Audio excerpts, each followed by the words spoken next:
Hi, it's Dwyer, gamblersadvisory.com, a free site, bettingangle.us, a free site. Let's talk about NFL futures after the Thursday night opening game where Detroit in Kansas City beat Kansas City. But first, remember, the opinion you should follow should be your own. Just consider this video to be a second opinion from a complete stranger online. Now, let's be clear here. Kansas City has problems, right? I want people to look in their division, to look at the Los Angeles Chargers, and to look at the numbers and how Kansas City doesn't really have a clear edge, or didn't last season, over the Los Angeles Chargers, right? The Chargers have a talented roster. Of course, in the division as well is now Sean Payton. With Russell Wilson, we know they've had problems. We understand Jerry Jeudy is banged up, hamstrings take a while to heal, etc. But just understand, Denver last year lost several close games, and I mean several. And they're going to be a tough out. They're going to constitute resistance, right? Both Sean Payton and Russell Wilson, independent of each other, have won Super Bowls, right? Of course, Justin Herbert of the Chargers is one of the highest paid players in the league. Now, that's just Kansas City's division, right? Let me point out that KC has other problems. You now have seen them, right? Just looking at the roster, and I'm going to compare them to a team that I think has a better chance of winning the Super Bowl this year than Kansas City. Let's just compare them with the San Francisco 49ers, right? I would say, and many of you have just done fantasy drafts, Christian McCaffrey is a much better back than Pacheco, isn't he? Much better, right? I would argue that the drop-off between 34-year-old Travis Kelce, and we understand Travis is hurt. Let me just say, I had Travis on my fantasy team last year. I have him on my fantasy team this year. He's certainly a first ballot Hall of Famer. But understand, the Niners have a guy named George Kittle. George Kittle is well above average, right? Travis Kelce's 34 years old. He's banged up. I would argue that the drop-off between Travis Kelce and a healthy George Kittle isn't as great as many in the media think, right? Let's go one step further. You look at the wide receivers, right? Quite frankly, folks, Kansas City has a lot of Kadarius Tonys, right? They have a lot of young, fast, unproven guys. I would argue that Brandon Ayuk of the 49ers has more upside than anybody right now at wide receiver for the Kansas City Chiefs. Right? Let me say this too. I know we had an off year last year, but my goodness, the Chiefs would be vastly improved if they had Deebo Samuel. Right? They don't. The Niners do.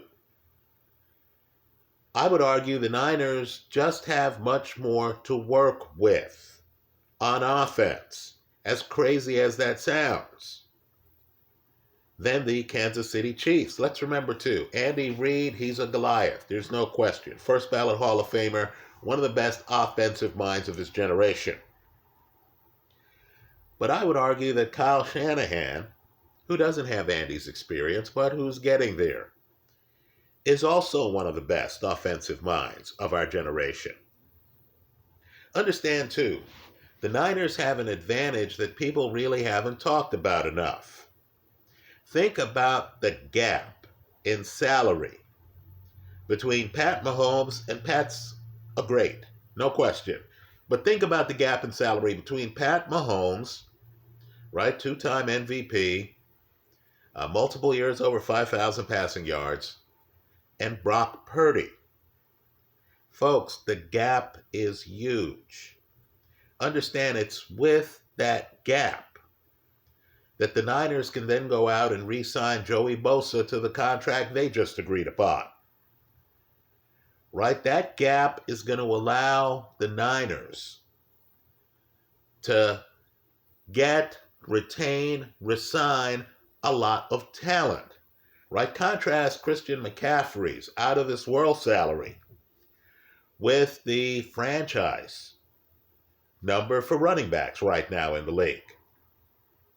So the Niners are loaded in terms of performance. Okay, sure. Pat Mahomes probably is the better quarterback than Brock Purdy. Much stronger arm, no question about it. Better track record, better record of health. Brock Purdy gets injured in the playoffs last year. But look at Brock Purdy's numbers, folks. Look at Brock Purdy's career winning percentage. Whether Brock Purdy is, the big man on campus or whether he is a system quarterback, doesn't matter to gamblers like me. I'm just interested in offensive efficiency. How good is this offense? Is it possible, now that Tyreek Hill has gone, now that others have left Kansas City, is it possible that the Niner offense is better than the Kansas City Chief offense, which is KC's bread and butter? Understand, too, KC still hasn't signed Chris Jones. They still haven't. Right? It's going to get harder to do so now that a Joey Bosa has just signed. Right? The wage scale's going up, folks, not down.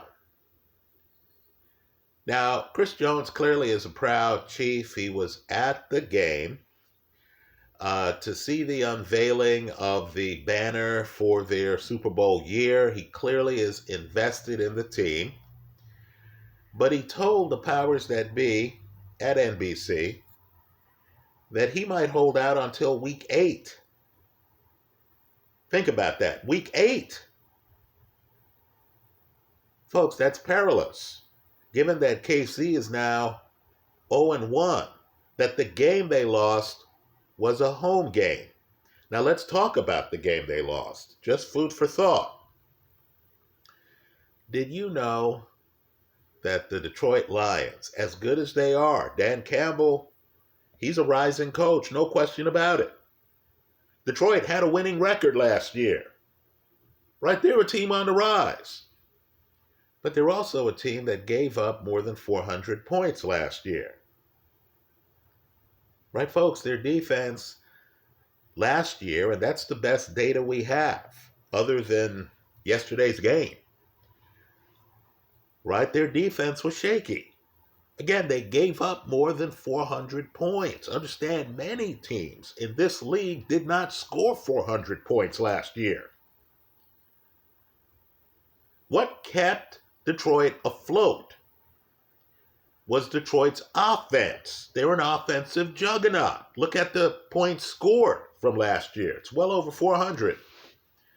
So just understand, yesterday they held Kansas City in KC on a night when Roger Goodell was there. It was the only NFL game nationally. Chief ownership was there. They participated in the pregame. On that day, the Chiefs could not get to 3 touchdowns against the Detroit Lions. Right, folks? That doesn't bode well. I understand. As someone, again, who has Travis Kelce on his fantasy team, I'm well aware that he did not play. But as you looked at the talent level, weren't you a little bit thrown by how light Kansas City was at wide receiver? Right? There's no Ayuk, Deebo Samuel pairing. There's no Tyreek Hill, Waddle pairing. right? What you had was a lot of young, promising guys, guys with speed. That's something Andy clearly values. Guys with speed who didn't have the experience, right? Who weren't big timers out there. Then when you couple that with Pacheco, you understand that Kansas City has had to spend a lot of their salary cap on Travis Kelce, on Pat Mahomes, now on Chris Jones, right? KC has other priorities. And that has left them a little bit thin versus teams like the Niners. Let me name another team, right? Is anybody here with a straight face going to try to compare Kansas City's group of wide receivers with the wide receivers of the Dallas Cowboys? Who would you take at running back? Pacheco or Tony Pollard? Right now, I'm not saying that Dak has the track record of Pat Mahomes, right? Mahomes has won multiple Super Bowls, right? Dak hasn't gotten the Cowboys to a Super Bowl. But can we agree that the Cowboys offensively might have at least as much, I would argue more, talent than the Kansas City Chiefs on offense? And of course, defensively, let's just say Dallas more than competes, right? I would argue the Niners defensively in a weaker division than the AFC West. I believe the Niners have more to work with on defense than the Kansas City Chiefs. So I'm not here suggesting that the Chiefs don't make the playoffs. I'm not here suggesting that Travis Kelce's return, Chris Jones's return, isn't going to be a nice jolt for the Kansas City battery, right? I'm not saying KC doesn't get back more in the saddle and won't have a lot more to work with than they did this Thursday night game, right? But folks, it's going to be tough sledding. The last time I looked, right, teams like Buffalo, teams like Cincinnati, in fact, Cincinnati's entire division, I'm not overlooking Cleveland, I'm not overlooking Baltimore, right? Teams like Miami, I know Tua might be fragile, might be vulnerable. My goodness, Miami looks like they have much more at wide receiver, don't they? Right? Teams like that are going to push the Kansas City Chiefs. Right? The salary cap is unforgiving. If I give money to A, B, and C, I can't give money to X, Y, and Z. If I don't have some cap relief, like the Seattle Seahawks had, when Russell Wilson was a third-round pick, he was their starting quarterback and he was getting third-round money. Or like the Dallas Cowboys had, when Dak Prescott was a young player and he wasn't getting first-round money. Or like the Niners have right now, with Brock Purdy, who's getting Mr. Irrelevant money. If I don't have some break like that, where I can then transfer money away from the quarterback position toward other players, or away from other positions toward other players, if in fact I have a team that's been to multiple Super Bowls, where guys want to get paid to the point where my best wide receiver now plays for the Dolphins. Right? You heard Tony Dungy talk about it in the pregame. If you have that tape, rewind it and listen to Tony again. This is a different Chiefs team. They don't have the experience and depth at wide receiver. They just don't. And of course, Father Time waits for no one. Travis Kelce last year, great season. He's already been hurt this year, hasn't he? You know the way age creeps up on you. Suddenly you're hearing about overextended knees, nagging pains, problems, right? Something is wrong when a star player is injured, and then you're looking at the backup tight ends. You're looking at the wide receivers, and then you're thinking, wow, is this team still a juggernaut? So let's just talk about public opinion. Nick Wright's a personal favorite of mine, right? He's on Fox Sports. He knows sports much better than I do. He talks in detail. He's encyclopedic about the NFL. He can go back and talk about games from past seasons in sequence, right? He's a Kansas City Chiefs fan. He loves the Chiefs. Who can blame him? The Chiefs are exciting to watch. It's easy to root for Pat Mahomes and Andy Reid, right? They make great commercials, right? I love the State Farm commercial yesterday at the burger place. Nick Wright, before this game, was openly talking on his show, which is a credible show. It's not a shock value show. They're not trying to shock you. They're actually talking about sports and giving heartfelt opinions. Right? Chris Broussard is on the show. You know, credible people are on the show. Nick Wright was talking about this Kansas City Chiefs team going unbeaten all year. Right, folks?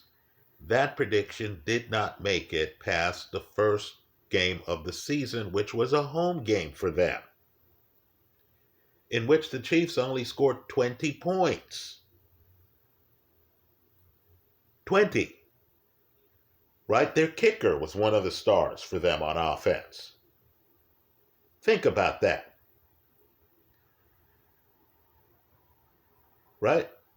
Let's not confuse this team with the Patriot team that lost to the Giants in the Super Bowl, that was unbeaten going into that Super Bowl. Right? Let's not confuse this team with the greatest show on turf. Right? Compare these Chief wide receivers to Ike Bruce, Oz Hakeem, Torrey Holt. Compare Pacheco to Marshall Faulk, and you realize it's a mismatch. Now, the fact that the environment, and Nick Wright's a gambler, he bets on football. This is a savvy guy. He knows what's going on, right? You know your past peak Kansas City Chiefs. You know people are overreacting to the Chiefs. You know the mood in the room is giving this team too much credibility. When you're looking at the wide receivers and you're not thinking of Ike Bruce and Torrey Holt, right? Hell, you're not even thinking of Tyreek Hill, former Chief, and Waddle. You look at these wide receivers, you say, wow, they're a little thin. You look at Pacheco, you say, hey, you know, he runs hard, but he's not Marshall Faulk, right? I don't feel like I'm watching Derrick Henry here out of the backfield. Right? You look at the team and you realize that, quite frankly, the score should have been even more lopsided. Right? There was a fumble by the Lions when they were in the red zone, for crying out loud. Right? You look at the team and you say, okay, this team is a good team. Can I say that they have a decisive edge over the Cincinnati Bengals? I can't. Right? Can I say they have a decided edge over another offensive juggernaut team? The Buffalo Bills. I can't. San Francisco. I can't. The Dallas Cowboys. I can't. Contrast these wide receivers to the wide receivers on the Philadelphia Eagles. Folks, KC is at a disadvantage.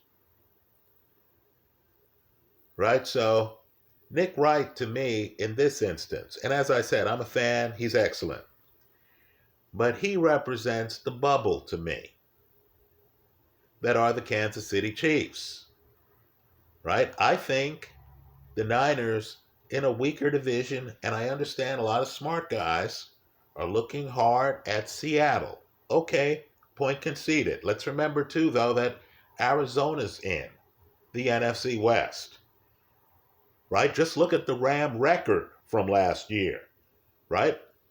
Rams have some players, right? Larry Donald, hey, he's a first ballot Hall of Famer. Look at the record from last year. The Niners, with more talent, in my opinion, have an easier road to travel than do the Kansas City Chiefs. The Chiefs are going to have problems, folks. Right? When I say problems, I'm not saying they fall out of the playoffs, but I'm just saying there are going to be games like yesterday's game, where some team comes in ready to do battle, has a turnover in the red zone, is undaunted. Right? Let's remember Jared Goff got to a Super Bowl. Right? I want people to look at Goff's TD to interception ratio from last year. It's off the page. Right? For everyone here, just a side issue, for everyone here lamenting the end of the Pac-12, I just want people to realize that Goff went to the same school as Aaron Rodgers. Right? There is no place in the country, in my opinion, that develops quarterbacks outside of Pennsylvania for some reason better than the West Coast. Right? We're just going to have to do it now without a conference. In any event, Jared Goff was there with his team, and they bounced back. They faced real adversity. On one drive, Pat Mahomes completed 3 passes of greater than 20 yards. They took the punch. They won the game. They held the Chiefs at home to less than 21 points on a nationally televised game that the Chiefs had months to prepare for. Right? Understand, Pat Mahomes, Andy Reid, September is usually their month. They're now 0-1. If you're a futures bettor, you need to take advantage right here of the fact that Kansas City, dare I say it, is overvalued. The odds you're getting with KC are too short. That means there are distortions on the board. You need to look at the divisions. You need to figure out who has more talent than KC, who has an easier road to travel than KC. And you need to think about putting action on some of those teams like the 49ers. Right? Understand, Bosa has agreed to a deal. Let's see how the Niners do against Kenny Pickett, Mike Tomlin, and the Pittsburgh Steelers this weekend. Right? And I'll agree. The Niners have a curious injury history. You heard me mention George Kittle. You're not going to get 17 games out of George Kittle in a season. You heard me mention Christian McCaffrey. You're likely not going to get 17 games out of Christian McCaffrey in a season. You heard me mention Brock Purdy. Brock Purdy is coming back from a major injury. Right? By the way, you have a Pac-12er, Sam Darnold, who's his backup. Right? Darnold in fantasy pools late might be worth a look. But all I'm saying is, wow, you're getting shorter odds on KC in the futures market right now than you are the San Francisco 49ers. To me, this might as well be Christmas. Right? Has anyone figured out that the Niners have recently played in a Super Bowl? Have recently been in multiple conference championship games? continue to have one of the best coaches in the National Football League, are so blessed defensively that their defensive coordinator is now the head coach for Houston. Right? Give it a look. Anyway, that's how I see it. Let me hear from you. I'll give updates during the season on my thoughts on football.